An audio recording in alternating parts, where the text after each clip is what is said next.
Milk is not only the life force on which all mammals wean their young, but it's also really tasty.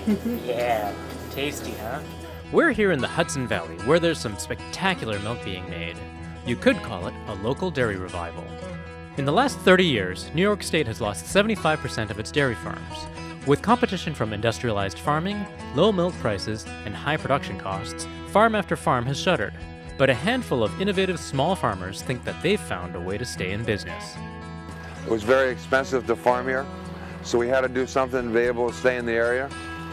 So we actually thought about doing something that we could take advantage of the market in the city. And in '91, we started at the Green Market in Manhattan at Union Square. At the same time, we started here delivering locally.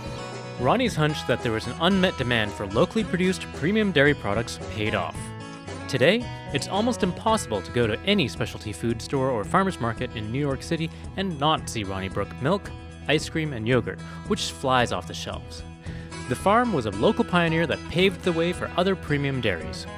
Sam Simon here operates Plankenhorn Farms, which is a small family-owned farm, part of the Hudson Valley Fresh Cooperative. The farmers that are in this area were receiving a non-sustainable wage, specifically 14 cents a pound for their milk when it cost them 18 cents to produce it. I also knew that several of us were receiving awards for quality, but receiving no money that was commensurate with the effort required to produce this quality milk.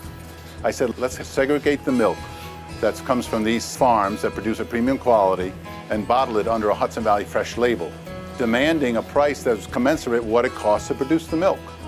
That left us with a product that was priced somewhere between generic milk on the store shelf and organic. Like Ronnie Brook Farm first did in the 90s, the 9 farms in the cooperative have cut out the middleman by processing, pricing, and distributing the milk themselves. This puts more money in the farmers' pockets and promises a more consistent, reliable, and higher quality product than conventional milk. Most conventional milk that's sold under a brand name is actually mixed together from hundreds of dairy farms.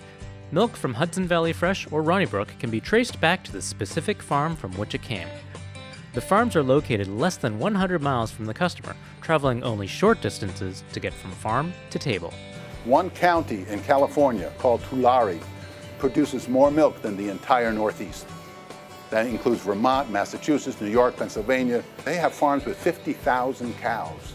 Each of the Hudson Valley Fresh farms has between 45 and 300 milking cows.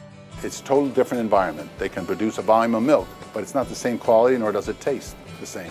So, what's the difference between your milk and conventional organic milk? Quality is a measurable entity. Quality is measured by bacteria count in the raw milk and the somatic cell count, which is a white cell count, just like in humans. The white cell count is a reflection of stress. What is the environment the cow lives in? What is her health status? Every cow on all these 7 farms is tested every month. Our somatic cell count averages at 84,000. Now you think of that number compared to 700,000, which is acceptable for organic as well as generic, and 84. That's tenfold difference. According to these farmers, happy cows make healthy cows, which in the end makes better tasting milk. The average lifespan of a cow in the country, whether it's organic or generic, is 3.5 years.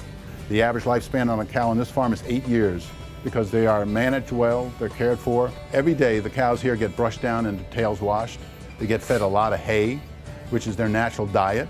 So all these girls over here, they're... These are all 1-year-old girls. Okay. They all think I'm going to bring them some grain. Every morning we bring them a little grain, give them some hay. So do they just roam freely? Yes, they get a fresh half-acre every night to pasture, so they have freedom of choice. Do they want the high-protein clover or they want some drier hay? Cows here eat anywhere between 14 and 16 pounds of hay per day. On big commercial herds, they may get 1 pound of hay. You can feed, 400 or 500 cows in the same time that we feed 40 cows, and that affects the taste. Both Ronnie Brook and Hudson Valley Fresh use innovative techniques to get the best flavor with the least amount of processing, while exceeding legal standards. None of the farms use any hormone RBST stimulation for making more milk. We separate it cold. It doesn't change the taste as much as it does when you separate it hot. Milk has to be pasteurized legally to be sold, but we do the minimum pasteurization. We do it what's called high temperature, short time. And that's so that it minimally affects the taste and kills only the bad bacteria. Premium quality comes with a price. The cost to produce this kind of dairy is much higher and more labor intensive. And still, the model seems to be working. Demand for the product is high. Ronnybrook alone sells to over 300 stores and farmers markets in the greater New York area. Both operations are making modest profits, keeping local farms in business and delivering delicious, high-quality milk. The public has to realize not all milk's created equal.